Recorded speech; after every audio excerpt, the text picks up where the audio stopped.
HDFC AMC এমন একটা AMC যেই এএমসিতে বেশ ভালো ভালো রিটার্ন জেনারেট করে দেয়, যে এএমসিতে বেশ প্রচুর ধরনের মিউচুয়াল ফান্ড রয়েছে, যে এএমসিতে অন অ্যান অ্যাভারেজ মার্কেটকে বিট করে মিউচুয়াল ফান্ডগুলির রেজাল্ট দেয়। আজকে সেই এএমসি সম্পর্কে ডিসকাস করব।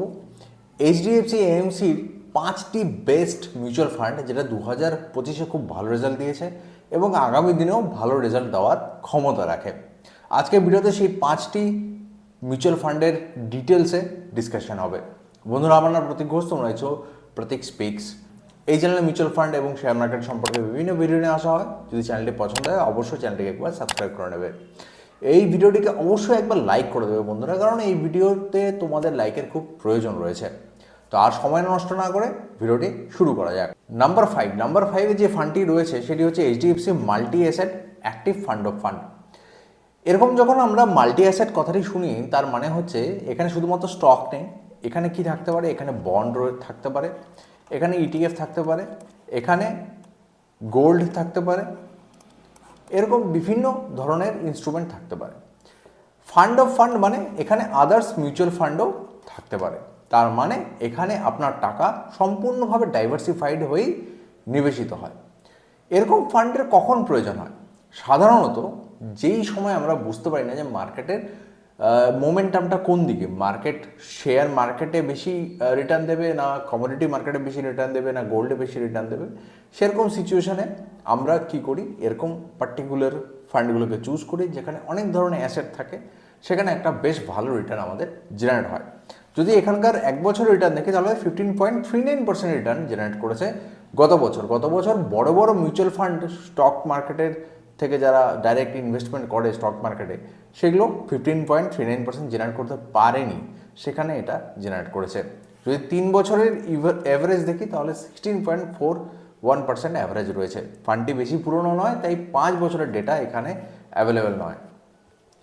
এই ফান্ডের ভেতরে কিছু স্টক রয়েছে, যে স্টকগুলির নাম্বার হচ্ছে 19 নাম্বার অফ স্টকসে এরা ইনভেস্ট করে। এদের ভেতরে টপ স্টকগুলি রয়েছে, সেখানে কিছু ব্যাংকিং রয়েছে, কিছু আদার্স যে পিএসইউ ফান্ডগুলি থাকে, স্টকগুলি থাকে, সেগুলোতে এরা নিবেশ করে। যদি এক্সপেন্স রেশিওর কথা বলি তাহলে 1.41% এক্সপেন্স রেশিও আমরা দেখতে পাচ্ছি। এই বছর গত বছরের থেকে এক্সপেন্স রেশিওগুলো একটু হাইয়ের দিকেই রয়েছে, সেক্ষেত্রে 1.41%টা একটু লোয়ার সাইড। এর থেকেও হায়ার সাইড আমরা এই লিস্টে দেখতে পাবো।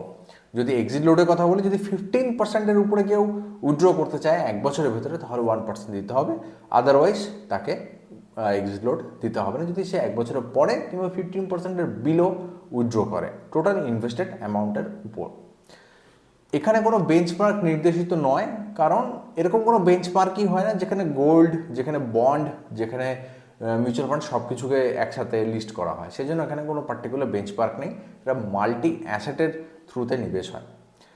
যদি এসআইপি কেউ স্টার্ট করতে চান তাহলে মিনিমাম 3,000, যদি লামসামে কেউ নিবেশ করতে চান তাহলে পরে আপনাকে দিতে হবে মিনিমাম 5,000 রুপিস। তো এই ধরনের ইনভেস্টমেন্ট কাদের জন্য আইডিয়াল? যারা মার্কেটের ম্যাক্সিমামটা নিতে চান, ভলাটিলিটিকে অ্যাভয়েড করে, তাদের জন্য এটা একটা আইডিয়াল ফান্ড। নাম্বার 4-এ যে ফান্ডটি রয়েছে সেটি হচ্ছে এইচডিএফসি ডিফেন্স ফান্ড। দেখুন, গত বছর ডিফেন্স ফান্ডগুলি বেশ ভালো রিটার্ন জেনারেট করেছে, কারণ একটা বড় মিলিটারি অপারেশন ইন্ডিয়া করেছিল। এবার গত বছর থেকে এই বছরে মিলিটারি অপারেশন হবে কিনা সেটা তো বলা যায় না, কিন্তু এটা বলা যায় যে মিলিটারি ডিলিংস কিংবা মিলিটারি ফান্ড অ্যালোকেশন গভর্নমেন্টের তরফ থেকে বেশ ভালো হবে। অনেক ডিফেন্স ডিল এবং এমওইউ সাইন হতে পারে, মেমোরেন্ডাম অফ আন্ডারস্ট্যান্ডিং বিভিন্ন কোম্পানির ভেতরে, ইন্টারন্যাশনাল কোম্পানির সাথেও ভারতবর্ষ করতে পারে, ভারতে বিভিন্ন কোম্পানি করতে পারে। সেদিক থেকে ভারতে যে কটা পিএসইউ কিংবা ডিফেন্স কোম্পানি রয়েছে সেগুলো লাভবান হওয়ার একটা বড় চান্স আমরা দেখতে পাচ্ছি, কারণ পৃথিবীতে এখন আনরেস্ট চলছে, কোন দেশের উপর অ্যাটাক করে দেবে সেটা সিউরিটি বোঝা যায় না। এরকম সিচুয়েশনে ভারতের মতন একটা বড় দেশ নিজের ডিফেন্স আর্সেনালকে বড় করার চেষ্টা করে। যদি আমরা এক বছর রিটার্ন দেখি তাহলে 20.85% রিটার্ন জেনারেট করেছে, যেটা বেশ ভালো রিটার্ন জেনারেট করেছে। ফান্ডটি নতুন, তাই 3 বছর এবং 5 বছরের ডেটা নেই। 24টি কোম্পানিতে নিবেশ করে। যদি আমরা এক্সপেন্স রেশিও দেখি তাহলে প্রায় 2%-এর কাছাকাছি 1.82% রিটার্ন জেনারেট করেছে। এটা একটু হাইয়ার সাইডই বলবো, তবে এই ধরনের সেক্টরাল ফান্ডে নিবেশ করার আগে আপনাকে আদার্স অপশনও একবার দেখতে হয়। আজকের ভিডিওটি শুধুমাত্র এইচডিএফসি রিলেটেড, সেই জন্য সেদিক থেকে এটা একটা নাম্বার 4-এ রাখা হয়েছে, কিন্তু হতে পারে যে আদার্স ডিফেন্স মিউচুয়াল ফান্ড অন্য এএমসি এর থেকে বেটার হতে পারে। সেটা আমার দায়িত্ব আপনাকে বলে দেওয়া, এবং আপনার নিজস্ব দায়িত্ব হচ্ছে সব কিছুকে রিসার্চ করে তবেই নিবেশ করা। যদি এক্সিট লোডের কথা বলি তাহলে 1% এক্সিট লোড আপনাকে 365 দিনের ভেতরে যদি উইথড্র করেন তাহলে আপনাকে দিতে হবে। কোথায় এটা বেঞ্চমার্ক? এটা বেঞ্চমার্ক হচ্ছে নিফটির যে ডিফেন্স টিআরআই রয়েছে সেখানে এরা নিবেশ করে।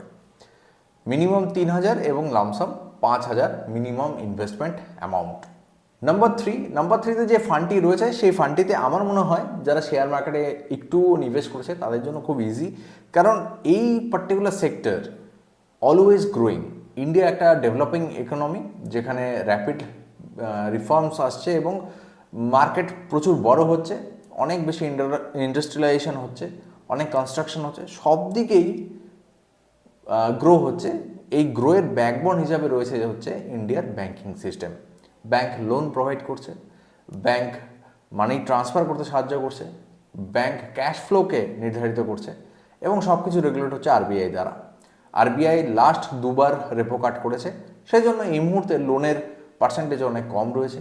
সেদিক থেকে যদি দেখি ব্যাংকের প্রচুর পরিমাণে এবার সেলস হতে পারে, সেদিক থেকে ব্যাংকের রেজাল্টগুলো আগামী দিনে ভালো হবে।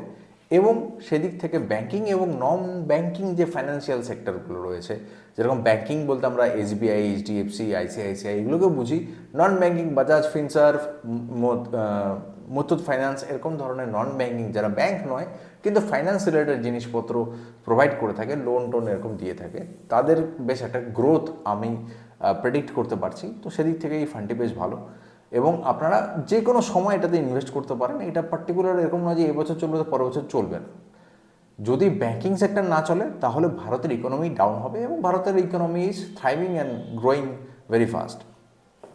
1 বছর রিটার্ন 21.85%, 3 বছরে 16.59%, তার মানে রিসেন্ট এর ভালো রেজাল্ট দেওয়া শুরু হয়েছে। সেদিক থেকে এটা একটি বেশ ভালো ফান্ড। 28টি স্টক এই ফান্ডের ভেতরে রয়েছে।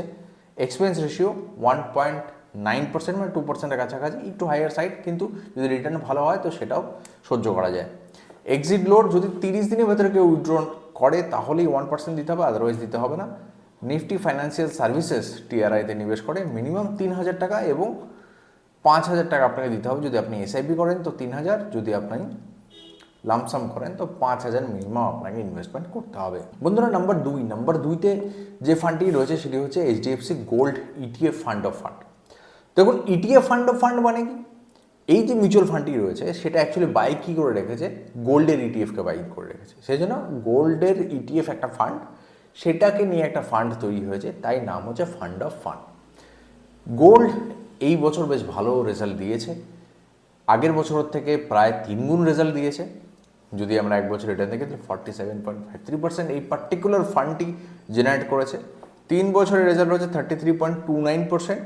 তবে আমি এখানে বলে দিই 3 বছর রেজাল্ট এরকম হয়েছে যে এটা এরকম ছিল রেজাল্টগুলো, এই বছর আউটস্ট্যান্ডিং হয়েছে, তাই 3 বছর অ্যাভারেজটা হাইয়ার সাইডে চলে গেছে।